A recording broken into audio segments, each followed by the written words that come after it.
Welcome back to the Kosi Arsenal channel. My name is Kosi. Welcome back to a brand new video.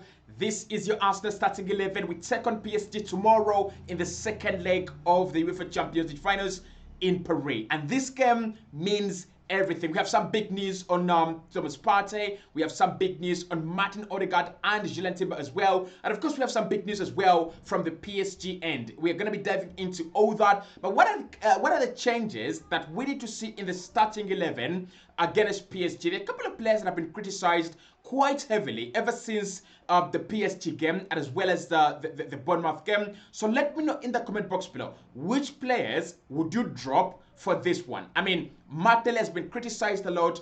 Odegaard has been criticized a lot as well. Would you drop these players, come into this game, and maybe play Trossard or even Ethan Nwaneri? Let me know in the comment box below. This is your Arsenal starting 11. Let's get into it. So in terms of the big news is that Odegaard and Julian Timber are going to have to pass lead fitness tests in order to play in this game. Odegaard had a foot injury, was asked about it, and he said it is something that is small. It's something that shouldn't be worrying anyone. It should be okay. So Martin Odegaard has a higher chance of appearing in this game, of playing a part in this game than not. The worry is though with Julian Timber. So with Julian Timber, of course, you've got him missing out that Bournemouth game over the weekend. And Mikel Arteta said there is a chance that we might not have him. And for me, he's a player that has played a lot of football, a lot of minutes, especially coming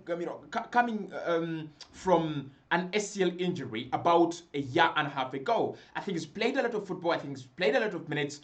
And I'm worried that we might have over-exhausted Julian Timber. But in terms of the big worries, those are the two big worries. The rest of the squad should be okay. Just that Julian Timber and Martin Odegaard are quite a worry. I think with Odegaard, I don't know, maybe Ethan Nwaneri can come in and give us something of a different vibe, something like different energy. I don't know. But when it comes to Julian Timber, we have Ben White. Now, of course, we'll talk about Ben White versus Dembele, versus Bakola, versus Desire Doué, versus Kavicha Kvaratskhelia. We'll talk about it.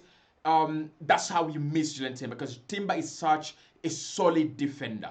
If you don't have him, what do you do? That's why we are doing this video, to find solutions. The good news is that Thomas Partey will be available. There's nothing like any injuries. There's nothing like any limitations. Partey will be available, and even if he gets a yellow card, he will be available for us in the final. I mean, I think that's the advantage. We didn't get so many yellow cards in the first legs. I think Saka got one. Did Gabriel Martinelli get one as well? I think we have one for Saka and I think one for Gabriel Martinelli. Those are the two that I can remember, right? The yellow cards. So in terms of yellow cards, we are okay. Thomas Partey is coming back, and that midfield should look better. So how to ask the lineup, and what are the changes that we should see, and what are the tactical maneuvers that I want to see against this PSG side?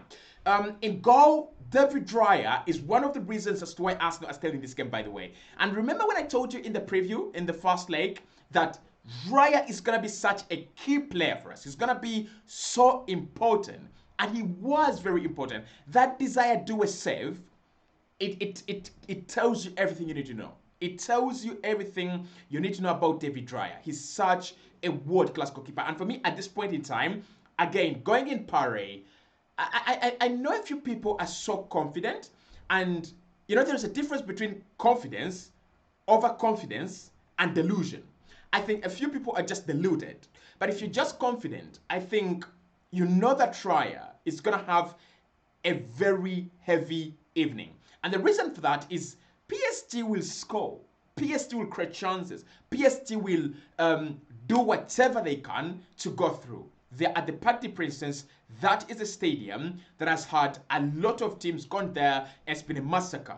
I think they'll be very confident. They will believe in what they have. They will be full of conviction. And Raya is going to have to be on top of his game if he's going to keep these shots out. The one thing you have about PSG is that they've got players that can score any kind of goal. They can create chances and try to finish in the box like they did. But if you look at the goal that they scored against us, that's what I'm talking about. They don't need to get deep into the penalty area. They can cut it back, and the players just at the edge of the box that can do the deadly work. So Raya is going to be important for us. At right back, if Julian Timber isn't there, then that means that it should be Ben White. This has got advantages, but this has got disadvantages as well.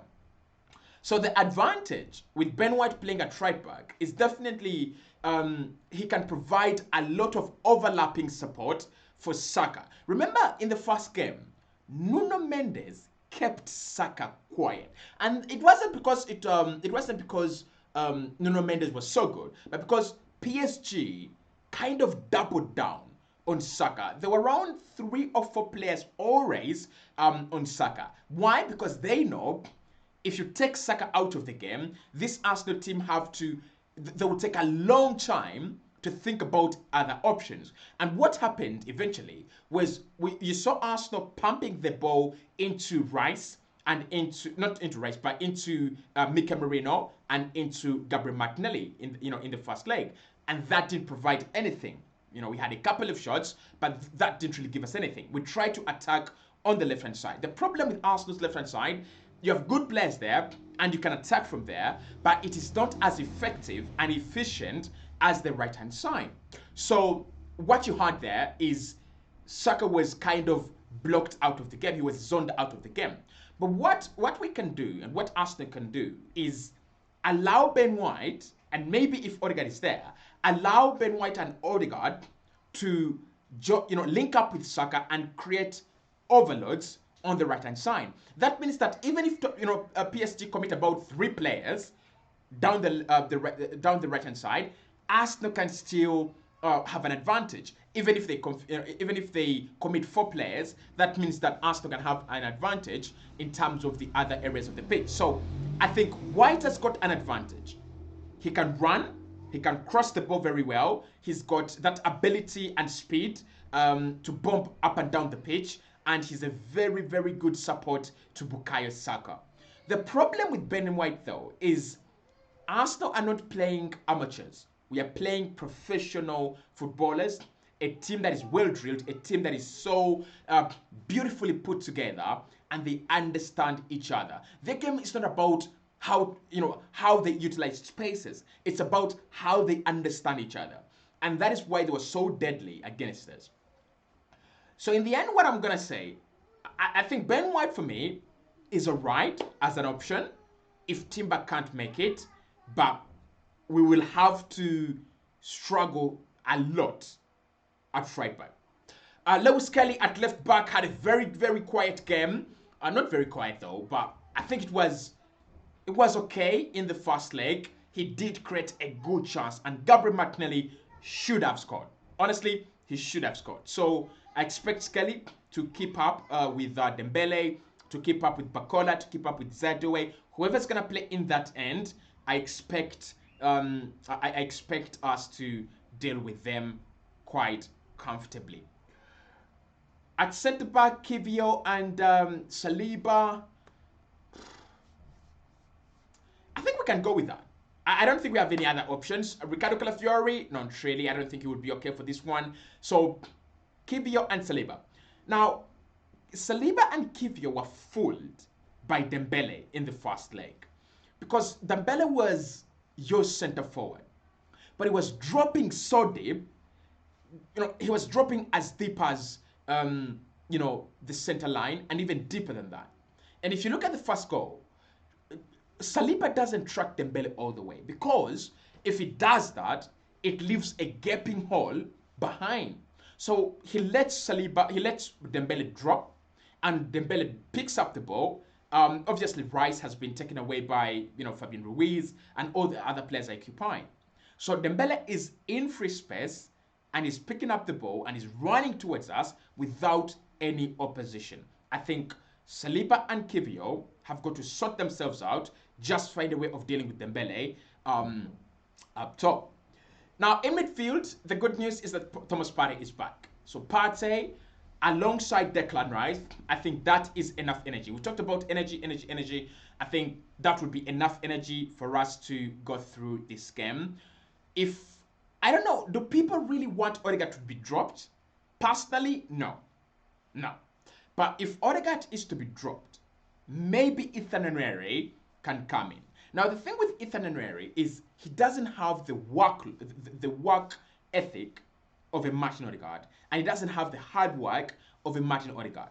But what he can give you is a brilliant first 45 minutes, or maybe a brilliant first 50 minutes, and then the link up between him, the exchange between him and Saka. Saka can definitely drop into a more narrow position. We know he's deadly there, and then Nwaneri could overlap and pick up the wider positions. So the interswitch could be difficult for PSG. But of course, you have the pressing for Odegaard. You have a lot. I've seen people really disgust me with their comments on Martin Odegaard as like, this is bad. This is absolutely very, very bad. But I would keep Odegaard if he's fit. If he's not, then Ethan Nwaneri. Up top, Merino returns, Saka on the right, and then between Trossard and Martinelli, it's difficult to decide. Now, Achraf Hakimi has a yellow card, and he doesn't want to get another yellow, otherwise he risks missing the final. Who do I trust to put Hakimi under pressure? Martinelli. So I'll go with Gabriel Martinelli. Martinelli, Merino, and Saka. That should be the starting 11.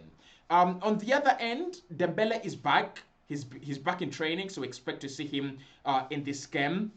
It's not going to be an easy one, but I still expect Arsenal to find a way. I'll give you a prediction like maybe an Arsenal 2-1. But of course, 2-1 doesn't make us go through. I don't see Arsenal score 3 against PSG.